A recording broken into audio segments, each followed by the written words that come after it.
Welcome to the Painter's Business Podcast with Stephanie Stover. Let's roll.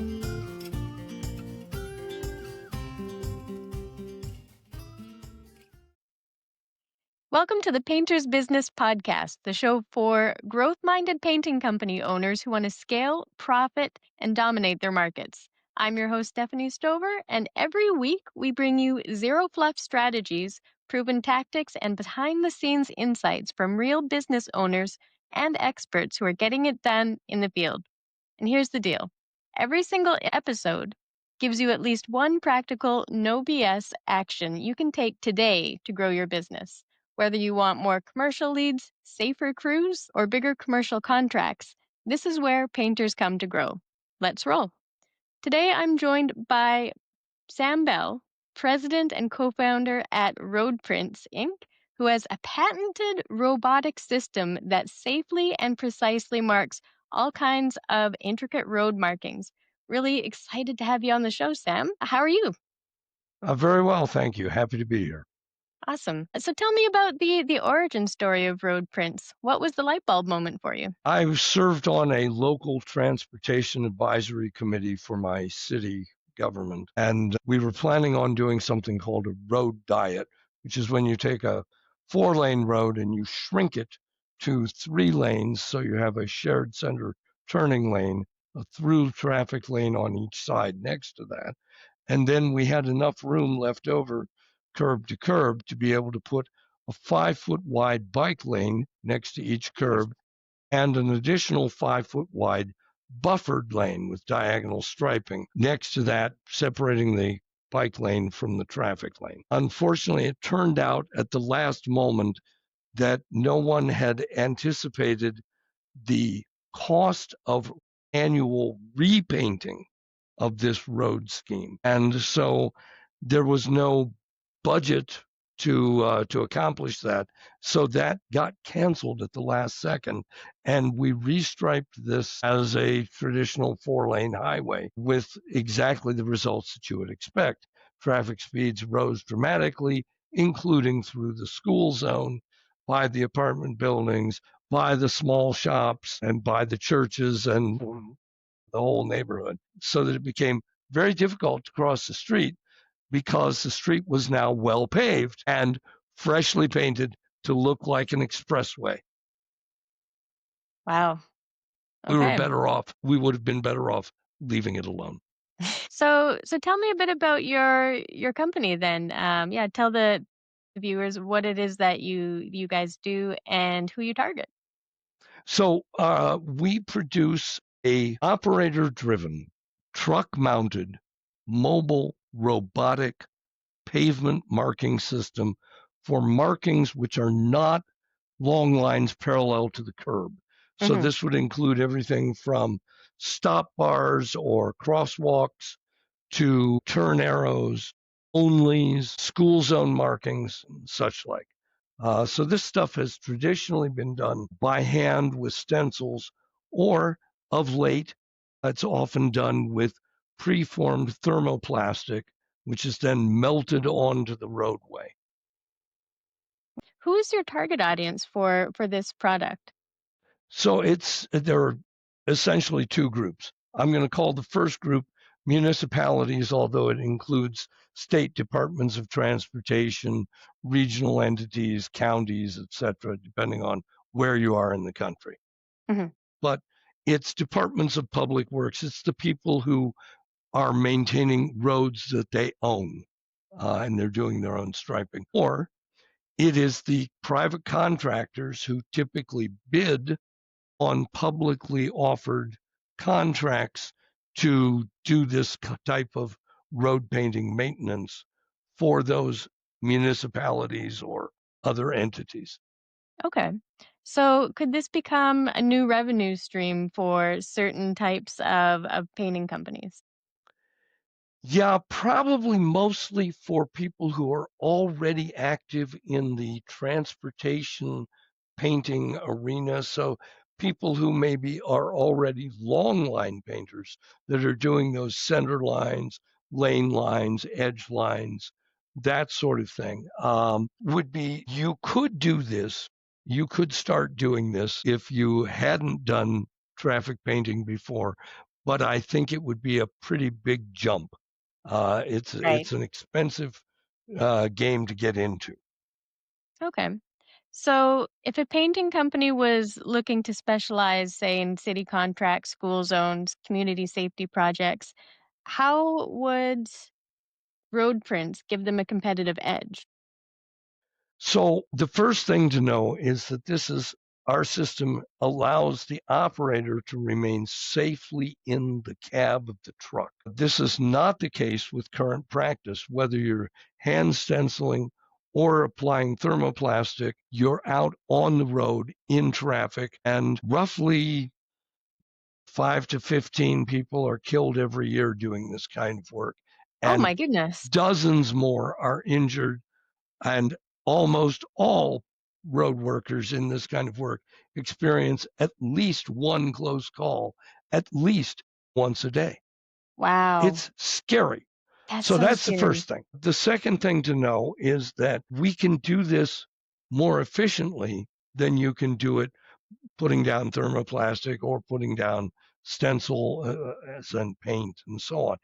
Hmm. There's If you do it with stencils, the first thing you have to remember is that when I get back to the shop, I have to clean all the accumulated paint off Right. my stencil before I can use it again. When I do it with a stencil, I have to wait until the paint is effectively dry before I move the stencil, because otherwise I'll smear my marking, and that's not good. So Hmm. I have to stand there waiting for the paint to dry, which is the very definition of boredom. We can avoid a great deal of that. We can put down some cones and move on to the next symbol, or if we're going to be waiting for the paint to dry, as some people do, we can at least do it from the comfort and safety of the air conditioned truck cab. By the way, um, when I say air conditioned, this is a big thing for the workers. Oh my goodness, I could When you're imagine. standing out on the pavement, if the outside temperature is, let's say, 85 degrees Fahrenheit, you're standing out there. The road temperature may well be over 100, because the black asphalt tends to really absorb and retain heat. So you're really in a hot spot. And of course, if you're doing this with thermoplastic, you have to get up to 450 degrees Oh my plus goodness. to melt the thermoplastic. We're So talking it's sorry, we're talking Fahrenheit. Yes, Fahrenheit, right, right. So it's still a very large number in Celsius, Yeah, yeah. very Wow. large. So yeah, yeah. Um, So keeping the workers safe in the truck and in the air conditioning of the truck can also reduce or prevent heat exhaustion, heat stroke, and other heat related injuries. So all of this fits into the health benefit and safety benefit side. But Mhm. then you get to the efficiency side. So we can do this with one guy in a truck, guy or gal, one person in a truck, and one person in a follow vehicle, which typically is transporting spare cones, and the driver of that vehicle is shielding the work zone with his vehicle so that you don't get intrusions from other traffic. So basically, you can send two people out in one of our trucks and a supply truck, think of it, and they can do the work that is typically takes a crew of 3 to 9 workers. Wow. Huh. Wow. So 2 is less than 3 and way less than 9. So depending on what your local practices are and what your conditions are, you can save tremendously on the manpower. Okay. So how much on average would you say a company could save per year? That's going to depend on a lot of factors because there are a lot of variables. For instance, in the United States, we have states which are so called right to work states. They pay as little as they can to their workers. In other states, we have prevailing wage laws, which require that all the workers be paid at the prevailing union rate.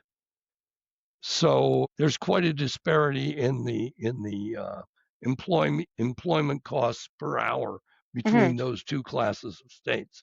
And then even within states, there's considerable regional variation. Cost of living is very high in, say, New York City. So you have to pay the workers more so that they can live. Uh, so you're going to spend more per hour. That means you're going to save more per hour. So depending on what your costs are. In some areas, if you're hiring undocumented people who may not be legally allowed to work and you're paying them cash under the table, you may be paying so little that there's no possible economic benefit to you Mm, from from this, but you shouldn't be doing that. It's illegal on your part. So of don't course. do that. So what you're saying is the more that you're paying your staff or your crew, the more that you're going to be saving with road prints. Yeah. Yeah, your man-hour costs are really the driver of that. So it's really just it boils down to and your practices. So for Mhm. example, some agencies require a minimum crew size of 3. Some Mhm. require a minimum crew size of 4, some of 5, and so on. So if your current requirements are for a crew of 4, but you negotiate with your union and you get approval for a crew size of 2, you can clearly cut your labor costs in half. And by the way, Right. Yeah. the Laborers Union of North America, it's Laborers International Union of North America, is the union representing more workers in this field than any other union. They are very much in favor of this technology because of the safety benefits and because the industry as a whole, whether you're talking private employers or public agencies, there is a real shortage of workers, a Mhm. huge shortage of workers, and that makes it dangerous for them to go out because they just don't have enough people to keep the work zone safe. But if you can keep the people in the truck where they're safe, you don't need as many people to keep the work zone safe. So you can get the work done and everybody lives to tell the tale. And that's the most important thing. Absolutely. So what is the main benefit to the municipalities when you're trying to sell this into them? I would say it's threefold. So the safety aspects, which we've mentioned, safety and health, the economics, which again are the same for them as they are for a private employer. And of course, they also are having this problem with filling the slots. They Yeah. just don't have enough workers. And then the third thing, and this is something that's a little more abstract, but most municipalities and agencies do not have a current and accurate inventory of their road markings. Hmm. And that means that they don't have a good schedule for maintaining those markings, which puts them Oh. at risk of being found liable in the event of, a marking being missing or eroded or so faded that somebody didn't see it. And as a result, an accident ensued and somebody gets sued and blah, blah, blah, and jurors often think, well, the government has deep pockets, let them pay for this. So this is one reason that they want these inventories. There are additional reasons as well, but scheduling and maintaining what you own requires first knowing what it is and where it is. So every time that our truck paints a symbol, it immediately records the symbol painted, the latitude, longitude, and heading at which it was painted, the Wow. amount of paint used, and the date and time. And that all gets uploaded to the cloud instantly so that you can look at it whenever you need to. That's just it begins to build a database that is useful to the planning department, the public works department, and various agencies of government. That's really cool. Yeah. That seems like that's not something that I'd ever even thought about. That's really neat. None of us should ever have to think about things like that. I can no longer drive without looking at every piece of paint on the road. It's a disease. Now, what about the insurance aspect of it? I suspect there's would help to mitigate some of the insurance claims or or the We insurance. expect it will over time as the experience data and statistics are built up. Right now, I can't point to enough data because we've got basically at this moment, there's one of our trucks is working on a daily basis in the state of Missouri, which is Mhm. whose motto is the Show Me State, and they said, "Show us," and we said, "We'll show you." We said, "We will show you," and we're very happy that that's been working out. They're they're about a little less than a week away from the expiration of a 3-month rental with Hmm. an option to buy. I I believe that they are. I know that their intention is to exercise that option. I don't have, however, all the requisite pieces of paper yet, so it's still it's still pending.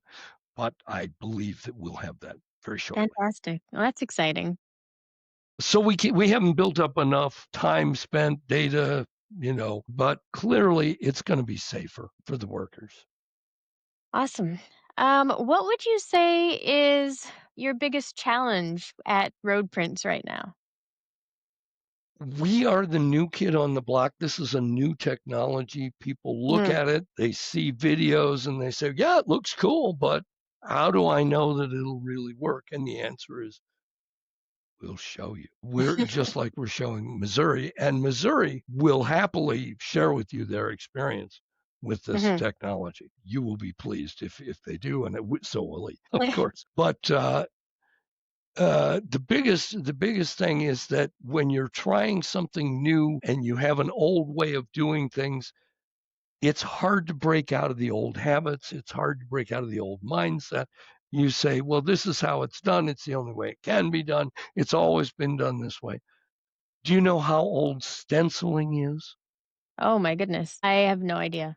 Take a big, big, wild guess. A big wild guess. My big wild guess would be 4,000 years? Times 10. 40. 40,000 years. 40,000 years ago, an artist stretched out his hand against the wall of a cave in Borneo and then splattered it with paint, leaving behind a negative stencil of the outstretched arm and hand. That's the oldest known dated stencil from 40,000 years ago. Huh. We are trying to update that after a mere 40,000 years.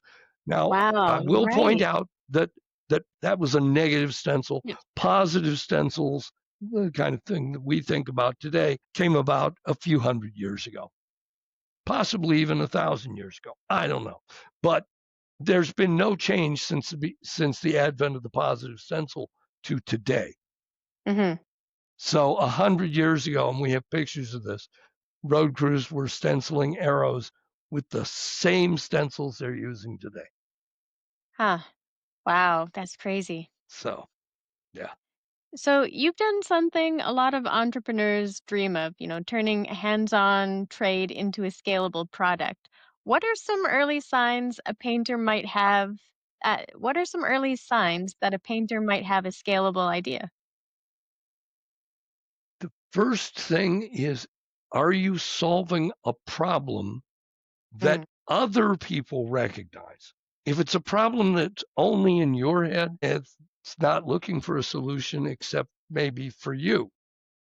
But if you try that solution and you say, wow, this has really made my life better as a painter, I found something that if I do this way, it makes my life better as a painter. Then it may be a problem that other people have but aren't aware of yet. So the next thing you need to do is talk to those people and say, hey, if I had a thing that did this, would it help you? Hmm. And once you make them aware of the possibility, then they may see it. Yeah, there is a problem. There is a market. I think the most important thing is to talk to potential customers, whether they're departments of public works or private painting contractors, or in my case, or if it's if it's either do-it-yourself guys that you meet at the Home Depot or the Lowe's store, or where in the paint department of your local hardware, or if it's painting contractors whom maybe you worked for them in the past, maybe you've bid against them in the present, and you're getting together. The best thing to do, I think, by the way, is get together with a nice beverage of some sort or another, and just talk as people do, and share your stories and share your questions with one another. I think that's really the most important thing. The technical details, they'll come later. Awesome. One last question. If you had a magic wand that you could wave to solve any one problem in the business, what would it be? Well, in my business, it would be customer acceptance. Yes. We are very fortunate. We are members of the American Traffic Safety Services Association, which is the largest professional organization for people who normally have their boots on the ground on the highway, on the pavement. We demonstrated there at their annual expo a year and a half ago, and we won the innovation award. Wow, So congrats. yeah, it's a I didn't thank you. realize that. Yeah, yeah. So and so we have that going for us. We also have going for us, and I thank everyone in the U.S. who's listening for the 2/3 of 1 cent that they each contributed to us through the National Science Foundation, which has funded most of our R&D work to date. Oh, really? So that's yeah. So and we're really super happy about that. Those two things have helped us get the word out somewhat, but it's there's really no substitute for what Missouri has done, which is somebody had to be the first one to say, "Okay, we'll try it." Hmm. And I suspect that we will be in the very fortunate position of taking orders for a year from now, Right. shortly. So Fantastic. Okay, so I lied. I do have one more question. go ahead. What is one practical, no BS action painters can take right now to grow their business? Talk to your customers. Hmm. That's the most important thing in any business. Talk to your customers and meet your customers where they are. If you're going to a local show or a chamber of commerce thing, or home and gardens show, whatever it might be, set up your booth, but make sure you set it up so that the booth is not between you and your customer. You want to be on the same side with them. You want to be sitting at a bar stool with the booth behind you as the backdrop, not reaching across unless you're serving them something on the bar. Right. Maybe then. I don't know many trade shows that that'll let you give out alcohol. There's a few actually.